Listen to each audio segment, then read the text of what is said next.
4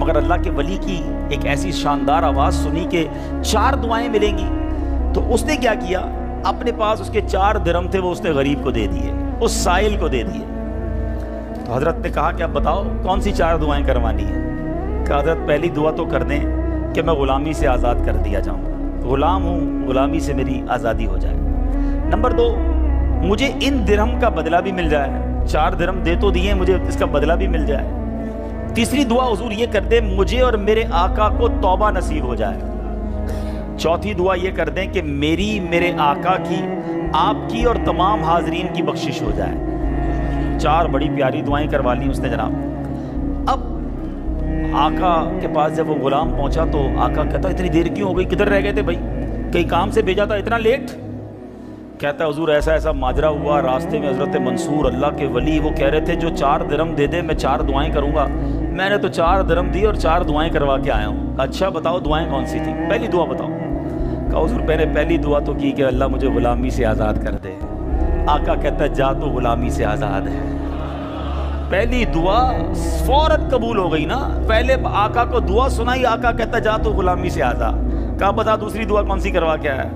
کہا حضور دوسری دعا میں نے یہ کی کہ جو 4 درہم میں نے دیے ہیں مجھے اس کا بدلہ مل جائے. غریب آدمی تھا ظاہر ہے. تو آقا نے کہا کہ میں نے تجھے 4 درہم کے بدلے 4000 درہم دیے. ارے بھائی واہ بھائی. تیسری دعا بتا کون سی کروا کے آیا. کہا حضور تیسری دعا میں نے کی کہ مجھے اور میرے آقا کو گناہوں سے توبہ کی توفیق نصیب ہو. یہ سنتے ہی آقا واقعی آقا تھا, اس کی زبان پر استغفار جاری ہو گیا, کہنے لگا یا اللہ میں اپنے پچھلے سارے گناہوں سے توبہ کرتا ہوں. کہا بتا چوتھی دعا کیا کروائی تھی. کہا حضور چوتھی دعا یہ تھی کہ آپ کی یعنی میرے آقا کی, میری اور تمام حاضرین اجتماع کی مغفرت ہو جائے. یہ سن کر آقا نے کہا 3 باتیں تو میرے اختیار میں تھی, وہ میں نے کر لی, چوتھی میرے ہاتھ میں نہیں ہے. مغفرت کرنا تو اللہ کا کام ہے نا. اسی رات آقا نے خواب میں کسی کہنے والے کو سنا کہ جو تمہارے اختیار میں تھا وہ تم نے کر دیا, اور میں ارحم الراحمین ہوں, میں نے تمہیں, تمہارے غلام کو, منصور بن عمار کو اور تمام حاضرین کو بخش دیا ہے. کیا بات ہے, کیا بات ہے, سبحان اللہ ہے. یہ میرے پیچھے اسلامی بھائیوں یہ واقعہ جو ہے یہ کتنی زبردست موٹیویشن ہے کہ ہمیں نہیں پتا ہوتا کسی غریب کی مدد کر کے, کسی محتاج کی مدد کر کے, کسی پریشان حال بندے کی مدد کر کے ہم کبھی کبھی ایسی دعا لے لیتے ہیں کہ ہمیں اندازہ بھی نہیں ہوتا, اور وہ ایسی دعا دے دیتا ہے کہ بگڑی بن جاتی ہے, مشکلیں ٹل جاتی ہیں. یہ دعائیں لینے والے بنیے, اللہ کی راہ میں خرچ کریں گے. آج واقعی میں صحیح بتا رہا ہوں, تو یہ بعض اوقات ایک کیفیت ہوتی ہے انسان کی کہ جب انسان کسی کی مدد کرتا ہے یا کوئی ایسا کام کرتا ہے جس سے کسی کے دل سے دعا نکلتی ہے. اور یہ تو اللہ کے ولی تھے نا, انہوں نے ہاتھ اٹھا کر یہ 4 دعائیں کی. تو سیکھنے کو یہ ملا کہ بعض اوقات اللہ کی راہ میں خرچ کر کے ہم وہ حاصل کر سکتے ہیں جو برسوں میں حاصل نہیں کر سکتے. وہ نعمتیں, وہ برکتیں حاصل ہو جاتی ہیں, وہ پریشانیاں دور ہو جاتی ہیں. کیونکہ روایتوں کا مضمون ہے کہ صدقہ بیماریوں کو ٹالتا ہے, صدقہ برائی کے 70 دروازے کو بند کرتا ہے, صدقہ بلا کو نیچے نہیں اترنے دیتا. ایک بڑی بات یاد رکھیے گا, ہمیں نہیں پتا ہوتا, ہم صبح اٹھتے ہیں مثال کے طور پہ اور کوئی بلا آنے والی ہوتی ہے. حدیثوں کا مضمون ہے جب انسان صدقہ دیتا ہے نا تو بلا اوپر سے اترتی ہے, صدقہ جا کے اسے روک لیتا ہے, انٹرسیپٹ کرتا ہے, اور یہ لڑائی جاری رہتی ہے.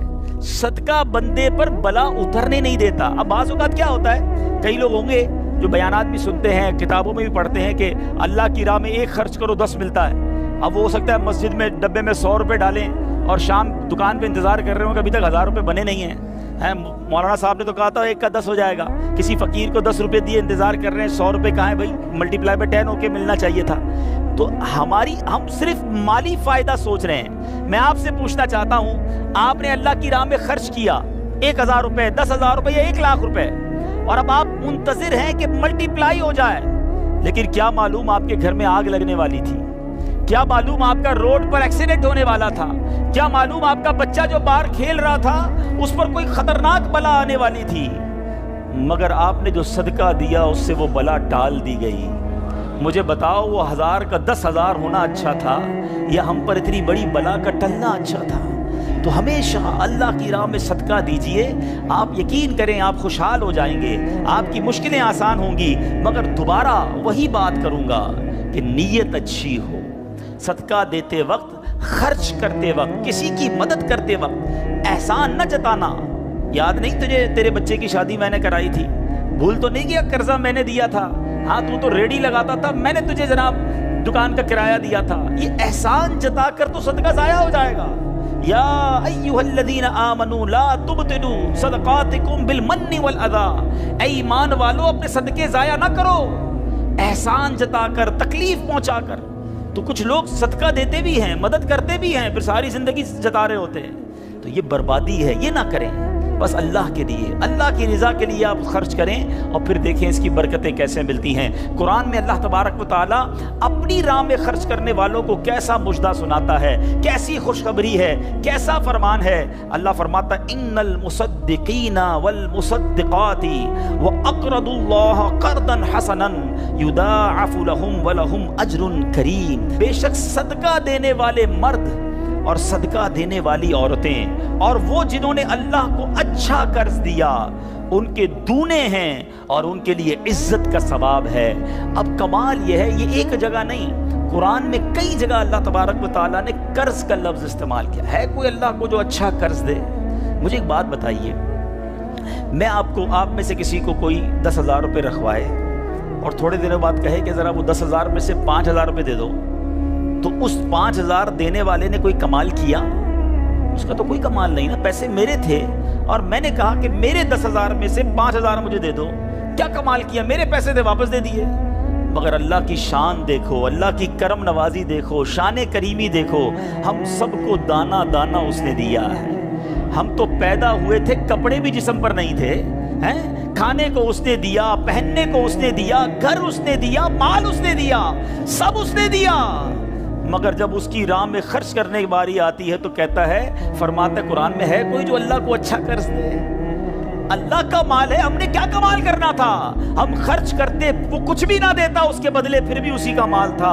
مگر مہربانی دیکھو، مال بھی وہ دیتا ہے، توفیق بھی وہ دیتا ہے، خرچ کریں تو ثواب بھی وہی دیتا ہے، عطا بھی وہی کرتا ہے۔ اور علماء نے بڑی زبردست اس پہ ڈیبیٹ کی ہے، مفسرین نے بحث کی ہے کہ جناب ان آیتوں میں قرض کا لفظ کیوں لایا گیا؟ اللہ اکبر۔ فرمایا جب آپ اور میں، دنیا میں بندہ کسی کو قرضہ دیتا ہے نا تو امید ہوتی ہے یہ قرضہ واپس ملے گا۔ اگر امید نہ ہو تو پھر یہ قرض نہیں ہے، پھر تو تحفہ ہو جائے گا نا۔ آپ کسی کو تحفہ دیتے ہیں تو آپ کو پتہ یہ واپس نہیں آئے گا، لیکن قرضہ دیتے وقت آپ طے کرتے ہیں کتنے دنوں میں دو گے، کب دو گے، کیسے لوٹاؤ گے، تھوڑی بندہ معلومات بھی کرتا ہے، یار قرضہ دے رہا ہوں واپس ملے گا نہیں ملے گا۔ تو قرض کے جب بھی لفظ لون آئے گا، قرض آئے گا، اس کا مطلب یہ کہ یہ واپس ملنا ہے۔ تو اللہ نے قرآن میں گویا وعدہ فرما لیا ہے کہ تم جو میری راہ میں خرچ کرتے ہو، یہ اللہ کو قرض دینا ہے، یہ تمہیں واپس ملے گا، یہ لوٹایا جائے گا اور زیادہ دیا جائے گا۔ تو ہمیں اللہ کی راہ میں خرچ کرتے وقت یہ ذہن رکھنا چاہیے۔ سبحان اللہ۔ اب بانٹنے سے کیا گھٹتا ہے؟ بڑی خوبصورت حدیث پاک ہے، ذرا سمجھیے گا۔ ایک بار حضرت عائشہ صدیقہ رضی اللہ تعالی عنہا سے مروی ہے کہ اہل بیت نے، نبی پاک کے گھر والوں نے ایک بکری ذبح کی اور پیارے آقا علیہ الصلوۃ والسلام تشریف لائے، بکری ذبح کی اور انہوں نے کچھ تقسیم بھی کر دی۔ حدیث کا مضمون ہے، نبی پاک آئے اور ارشاد فرمایا کہ اے عائشہ کیا بچا ہے؟ بکری کو کاٹا تھا، تقسیم کی، کیا بچا ہے؟ عرض کی گئی کہ حضور کاندھے کے سوا کچھ نہیں بچا ہے، کاندھے کا گوشت بچا لیا گیا ہوگا، باقی بانٹ دیا۔ نبی پاک نے ایک جملے میں ساری بات سمجھا دی، اگر آپ سمجھ جائیں۔ آقا نے فرمایا عائشہ کاندھے کے سوا سب بچ گیا ہے۔ بات آ رہی ہے سمجھ میں؟ کہا کیا گیا؟ حضور کاندھا بچ گیا ہے، کاندھے کے سوا کچھ نہیں بچا، اور نبی پاک نے فرمایا کاندھے کے سوا سب بچ گیا ہے، یعنی جو بٹ گیا ہے وہ بچ گیا ہے۔ یہ ذہن بنا لو کہ آج میں نے اور آپ نے جو اللہ کی راہ میں خرچ کیا وہی بچا ہے، ورنہ باقی تو کھا کے ختم کر دیں گے نا۔ اگر ہم مر جائیں گے تو یہ پیسے تو بچوں کے وراثت میں چلے جائیں گے۔ میرے لیے کیا بچا ہے؟ میرے لیے وہی بچا ہے جو میں نے آگے بھیج دیا ہے، جو بانٹ دیا ہے، جو خرچ کر دیا ہے۔ عقل اگر آ جائے ہمیں، اللہ کرے کہ ہمیں اس بات کی سمجھ آ جائے کہ آج اگر خوشحالی ہے، آج اگر مال جیب میں ہے، بینکوں میں پڑا ہے، گھر خالی پڑے ہیں، یہ خالی پڑے رہ جائیں گے اور میں دنیا سے چلا جاؤں گا۔ اگر میں چاہتا ہوں یہ آخرت کے اکاؤنٹ میں جمع ہو جائیں، میں یہ پیسہ لے کر جنت میں جاؤں اور اس پیسوں کے بدلے جنت کی نعمتیں کما لوں، تو مجھے یہاں یہ اللہ کی راہ میں خرچ کرنا پڑے گا۔ اور یہ بات میں نہیں کہہ رہا، آپ اور میں یہاں رہنے والے بھی، یہاں بھی کمیٹی ڈالی جاتی ہوگی، BC ہوتی ہوگی، زندگی کہ تھوڑے تھوڑے پیسے جس میں جمع ہوتے ہیں اور وقت پر مل جاتے ہیں، انسان کمیٹی ڈالتا ہے کہ یار کبھی برے وقتوں میں کام آئے گی، بچی کی شادی میں کام آئے گی. ایسا ہوتا ہوگا نا آپ کے یہاں بھی. اب میں آپ کو حدیث قدسی سناتا ہوں. حدیث قدسی ہے جس کا مضمون ہے، اے ابن آدم اپنا مال میرے پاس جمع کرا دے. اللہ فرماتا ہے اے ابن آدم اپنا مال میرے پاس جمع کرا دے، نہ جلے گا نہ ڈوبے گا نہ کم ہوگا. میں تجھے اس دن لوٹاؤں گا جس دن تجھے ایک ایک نیکی کی ضرورت ہوگی. Security deposit. یہ بعض اوقات جو مسجد میں ہمارے آگے سے ڈبہ جاتا ہے نا، یا کبھی کوئی اسلامی بھائی جھولی لے کے بیٹھے ہوتے ہیں، یہ جب جیب سے آپ پیسے نکال کے ڈالتے ہو نا، اس وقت ذہن بناؤ کہ یہ جا نہیں رہا، یہ جمع ہو رہا ہے میرے آخرت کے اکاؤنٹ میں. اور ڈال دوں یار، ابھی آج کل پیسے اچھے ہیں، تھوڑے اور ڈال دوں جمع ہو جائے، ادھر ملے گا. تو جب بھی آپ کے دن اچھے ہوں، یقین کریں جب آپ کے ہاتھ کھلا ہو، آپ کو لگتا ہے یار اللہ نے بڑا نوازا ہوا ہے، تو فوراً آخرت کے لیے سوچیں. جیسے ہی زیادہ پیسے آتے بندہ سوچتا ہے نا یار آج کل اچھے پیسے ہو گئے، کوئی اچھی جگہ پر گھر لے لیتے ہیں، چلو بچوں کو لے کے کہیں سیر کرانے جاتے ہیں. آپ اپنے پیسے کو دنیا میں انجوائمنٹ کے لیے جب یوز کر رہے ہیں تو اسی پیسے کو آخرت کی انجوائمنٹ کے لیے، آخرت کی لگژریز کے لیے، آخرت کی نعمتوں کے لیے استعمال کرنے کا ذہن بنائیں اور دیتے چلے جائیں. میں یہاں ایک مشورہ بھی دینا چاہوں گا، بالخصوص میرے بزرگوں کو، اللہ نے جن کو نوازا ہے، بلکہ میں کہتا ہوں تھوڑے پیسے بھی ہیں نا، یہ میرا مشورہ یاد رکھ لو. اور یہ امیر علیہ سنت نے ایک بار مدنی مذاکرے میں بھی فرمایا تھا. ہم نے الحمدللہ تحدیث نعمت کے لیے عرض کرتا ہوں، الحمدللہ میری والدہ مرحومہ نے، میرے والد صاحب نے، میں نے خود بھی، ہمارے گھر والوں نے، ہم نے اس طریقے پر عمل کیا اور اس کی برکتیں پائی ہیں. تو اچھی نیت سے میں آپ کو بتاتا ہوں کہ ہم دیکھیں دنیا میں ہیں، ٹھیک ہے، ہم نے بہت سارے ایسے جنازے پڑھے ہیں، ایسے سویم میں بھی گئے ہیں، 40ویں میں بھی گئے ہیں، اور جا کے ہم نے مرحوم کے بچوں کو کہا ہے کہ دیکھیں آپ کے ابو جان چلے گئے دنیا سے، کروڑوں روپے چھوڑ کر گئے ہیں، آپ کے ابو نے کتنا کیا آپ کے لیے، اب آپ اپنے ابو کے لیے کچھ کیجئے، کوئی مسجد بنائیے، کوئی مدرسہ بنائیے، کوئی کنواں کھدوائیے، اپنے والد کو ثواب پہنچائیے. تو وہ بیٹا جس کے لیے باپ نے زندگی گزار دی، کروڑوں اربوں روپے چھوڑ کر گیا، وہ کہتا ہے ابھی تو ہاتھ بڑا ٹائٹ ہے، تو ابھی بعد میں کریں گے، تو بعد میں دیکھ لیں گے. اور ہم دیکھتے ہیں اس کے بعد مرحوم کے لیے بظاہر کچھ نہیں کیا جاتا. تو آج مجھے اور آپ کو اپنی فکر خود کرنی ہے. اگر آپ نے پیسے کمائے ہیں نا، آپ نے مکان بنائے ہیں، آپ نے جائیدادیں بنائی ہیں، تو اپنی فکر خود کیجئے. اس کے دو طریقے ہیں. ایک طریقہ اپنی زندگی میں ہی انہوں نے ماشاءاللہ یہ مسجد بنا دی، مدرسہ بنا دیا، بہت اچھی بات ہے، یا تو یہ کر لیں. اور اگر یہ نہیں کر پا رہے تو دوسرا طریقہ بتاتا ہوں جو بڑا آسان ہے.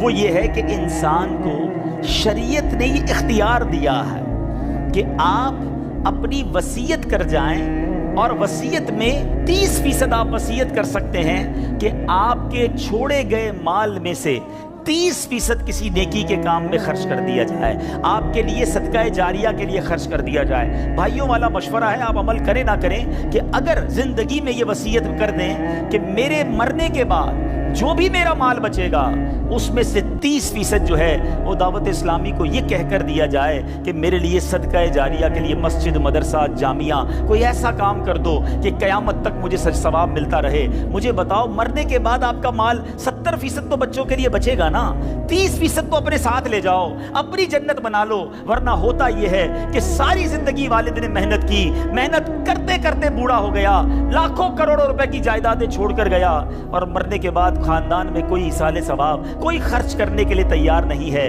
تو دو چیزیں یاد رکھیں، ایک تو زندگی ہی میں اپنے لیے ثواب جاریہ والے کام کر لیں. اللہ کی رحمت سے دعوت اسلامی ساری دنیا میں مسجدیں بنا رہی ہے، ماشاءاللہ ایسے کئی کام ہو رہے ہیں جو قیامت تک چلنے والے ہیں. آپ اپنی زندگی میں اپنے لیے وہ کام کر لیجئے. اور اگر ایسا نہ بھی کر سکیں اور کر بھی لیا ہو تو وصیت کرنے میں تو کوئی حرج نہیں ہے کہ مرنے کے بعد تو میرا مال میرے پاس رہنا ہی نہیں ہے، تو کیوں نہ وہ میرے ساتھ جنت میں مجھے کام آ جائے. اور آج بھی صدقہ کیسی کیسی پریشانیوں اور بیماریوں کو دور کرتا ہے. اللہ اکبر. ایک اور ایمان افروز واقعہ سناتا ہوں کہ ایک بار حضرت عیسیٰ علیہ نبینا علیہ السلام کے زمانے میں ایک دھوبی تھا جو لوگوں کے کپڑے آپس میں تبدیل کر دیتا تھا، یعنی لوگوں کے کپڑے ملا دیتا. لوگ بڑے پریشان تھے اس سے. تو لوگوں نے حضرت عیسیٰ علیہ السلام کو اس کے متعلق بتایا. تو آپ نے اللہ عز و جل کی بارگاہ میں دعا کی کہ اے اللہ اس کو ہلاک فرما دے. اللہ کے نبی نے ایک ایسے شخص کے لیے دعا کی کہ یا اللہ اس کو ہلاک کر دے، تیرے بندے اس سے بڑے پریشان ہیں. ایک روز وہ دھوبی بالکل اسی معمول میں نکلا، اس کے پاس 3 روٹیاں تھیں. ایک سائل آیا, ایک فقیر آیا اور اس نے کہا کہ اللہ کے لیے مجھے روٹی دے دو. تو آپ نے اس دھوبی نے ایک روٹی اس سائل کو دے دی. سائل نے دعا دی کہ اللہ تعالیٰ تجھ سے آفات سماویہ کا شر دور کر دے, آسمانی بلاؤں کو دور کر دے. دھوبی بڑا متاثر ہوا, بڑی پیاری دعا دی, ایک اور روٹی بھی دے دی. اس سائل نے دعا دی کہ اللہ تعالیٰ تجھے جملہ آفتوں سے محفوظ رکھے. اس نے تیسری روٹی بھی دے دی.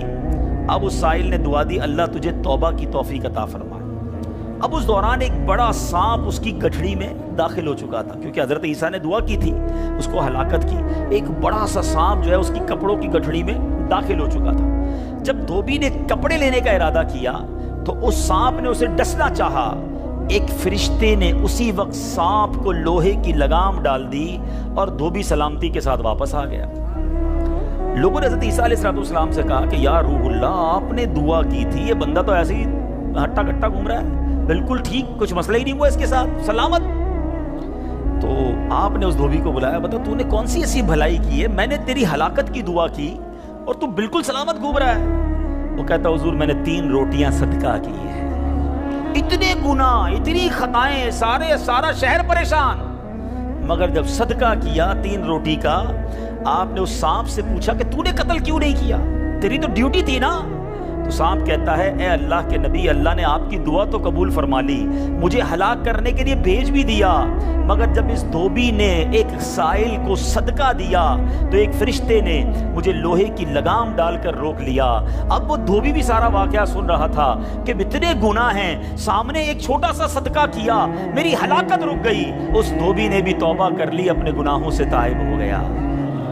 کیا سیکھنے کو ملا؟ صدقہ بلاؤں کو ٹالتا ہے, صدقہ مصیبتوں کو ٹالتا ہے, صدقہ عمر میں برکت لاتا ہے. ایک بار حضرت داؤد علیہ نبینا علیہ السلام کے پاس ایک شخص تھا اور وہ حضرت ملک الموت آئے اور اس کو بڑا گھور کے دیکھنے لگے. تو تھوڑی دیر کے بعد ملک الموت تو چلے گئے.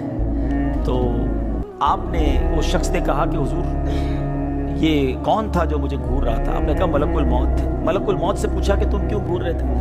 کہا کہ یہ بندے کی اب 3 دن زندگی رہ گئی ہے, اب 3 دن کے بعد یہ دنیا سے چلا جائے گا. تھوڑے دن ہوئے تو وہ بندہ گھوم رہا ہے, پھر رہا ہے آپ کے سامنے. ملک الموت آیا, آپ نے کہا تم نے تو کہا تھا 3 دن میں اس کی روح قبض کرنی ہے, تو بالکل ٹھیک ہے, کوئی مسئلہ ہی نہیں. کہا حضور 3 دن ہی باقی تھے, میں نے روح قبض کرنے پہنچنا تھا. جس دن پہنچنا تھا اس دن یہ بندہ گھر سے باہر نکلا. ایک غریب نے صدا لگائی, ایک فقیر نے پکارا, اس نے 20 درہم اس کو دیے. اس فقیر نے اس کو دعا دی, اللہ نے وہ دعا ایسی قبول کی کہ ہر درہم کے بدلے اس کی عمر میں 1 سال کا اضافہ فرما دیا. 20 سال عمر بڑھ گئی ہے اس کی. اب ذرا سوچئے میٹھے اسلامی بھائیوں, ایسے کئی واقعات ہیں, کئی باتیں بتا دی جاتی ہیں, کئی باتیں پتہ نہیں ہوتی. ہو سکتا ہے ہماری بھی آخری وقت آنے والا ہو, اللہ نے کسی کی دعا سے بڑھا دیا ہو, ہمارا بھی کوئی برا وقت آنے والا ہو, کوئی اللہ نے نیکی کروا دی, ہم بچ گئے ہوں. تو کرتے رہا کرو نیکی, جچاؤ نہ, دکھاؤ نہ, بتاؤ نہ, کرتے رہا کرو. اللہ کریم ہے, وہ نیکوکاروں کا اجر ضائع نہیں کرتا, وہ ضرور عطا فرماتا ہے. اور کیسے عطا فرماتا ہے؟ ایسے واقعات ہیں کہ سنے تو ایمان تازہ ہو جاتا ہے. مثال کے طور پہ حضرت سیدنا حبیب عجمی رحمۃ اللہ تعالی علیہ کے دروازے پر ایک سائل نے دستک دی. تو آپ کی زوجہ محترمہ جو ہے وہ آٹا گوندھ کے رکھا تھا اور پڑوس سے آگ لینے گئی تھی. پہلے زمانے میں لکڑی وغیرہ آگ کے لیے لینی ہوتی تھی. آٹا گوندا ہوا تیار تھا, آپ نے وہی آٹا اٹھایا اور سائل کو دے دیا. آپ کی زوجہ آئیں کہ آٹا کدھر گیا؟ کہ غریب آیا تھا, اس کو ضرورت تھی, میں نے گوندا ہوا آٹا دے دیا. بہت اچھا کیا, مگر ہم نے بھی تو کھانا ہے نا.